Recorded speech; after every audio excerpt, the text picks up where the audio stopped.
This video was sponsored by Enhance, Elbilmek, ABRP Planner, Kempower and Bilkomponenter. Yo, what's up? We're now sitting in the Jac E30X. This is the Nordic Edition 50. And that means 51.5 kilowatt hour LFP battery.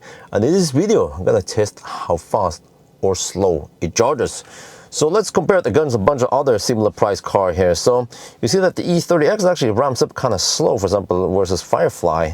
Yeah, but okay, and then we include a bunch of other cars. ID3 Pure charges really fast, 150 kilowatt, amazing. The E30X just has this flat curve, 64 kilowatt. This is since it's LFP, the voltage goes up slightly. It seems like 158 amp is maximum here. Not very fast in it because it charges quite slow. It is the slowest charging car of them all. Let's see, ID3 is leading.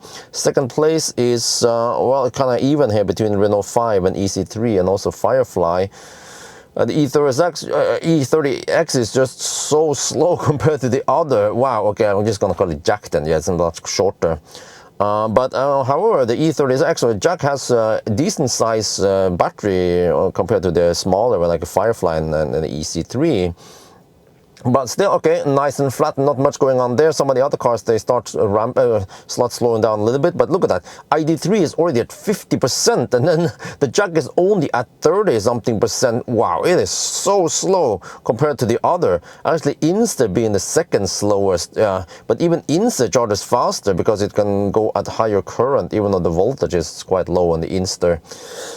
Okay, but eventually it should throttle on the Jac, but it's gonna take a little bit more. It has at least a nice and flat curve. So will the flat curve be able to save it compared to the other ones? Well, that's what I'm gonna find out in this video. So ID3 is still in the lead here, about to hit 70% already. Wow, man, German tech for the win. And then, yeah, look at that, look at that. Okay, so ID3, by the time ID3 hits 30% there, then the Jac hasn't even hit 50% yet. It is so far behind the other. Holy macaroni, it's so far behind. The others are charging way better. Oh no, oh no, oh no, this is the worst I've seen so far. Wait, however, the EC3 starts slowing down a bit now, and it hit 65%, okay? Whereas the E30X is about to throttle in not too long, but it did manage to get maximum speed. Yes, flat charging curve all the way until now.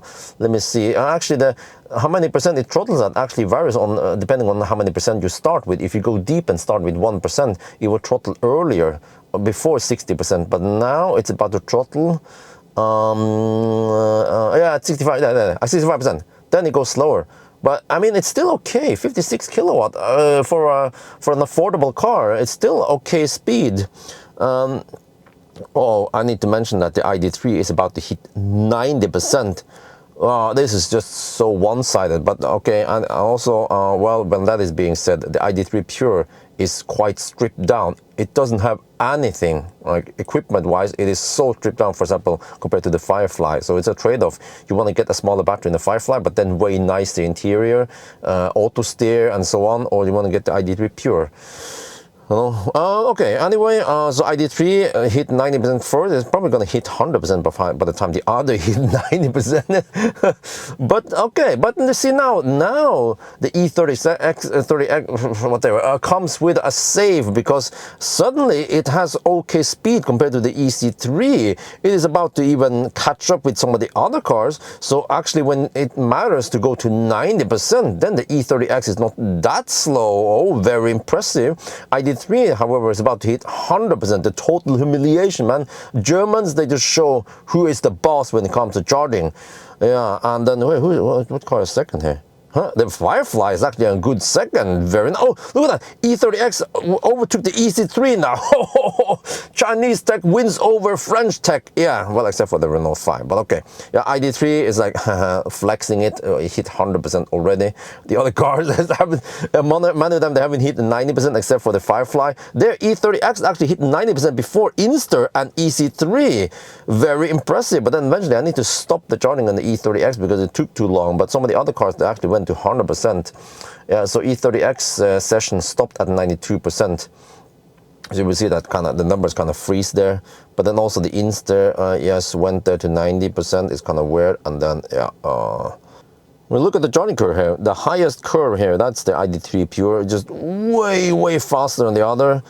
And then the second highest here is Renault 5, relatively flat at 100 kilowatt, and then it tapers off, not crazy. It doesn't just plummet, so very impressive also the Renault 5. Car of the year 2025. And then we have the Citroën EC3. It maintains okay speed, and then it has this step down here, okay? And then we have the Firefly, also impressive, well, fairly good speed compared to that it's actually the smallest battery, only 42 kilowatt hour. Also kind of flat out there. And then what do we have here? That's the Inster. Yeah, the Inster just has probably a cap on the on the current, and then as the voltage rises, and this is not LFP, then it just goes faster and faster. The Inster has a relatively flat curve compared to the other. And then at the bottom we have the Jac E30X. Yeah, despite that it has a relatively big battery, it charges so slow. Probably they chose the cheapest batteries, right? But okay, at least fairly flat, and then a little dip, and still fairly flat, and you see it even goes faster than almost all the other cars except for the ID3.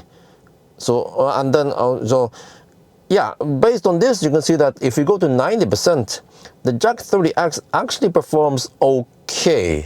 Yeah, and the result of the 1000 kilometer challenge is that it could almost match Inster and Firefly, despite that it doesn't charge that fast, right? Probably because it has a flat curve and relatively big battery.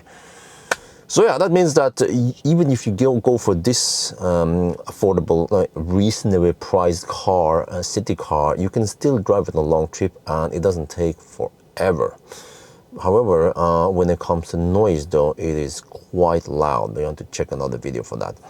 But okay, you can just go for a different tire then, but then what is the point? Because you get this tire when you buy the car, and then if you change the tire, then it becomes extra cost, right?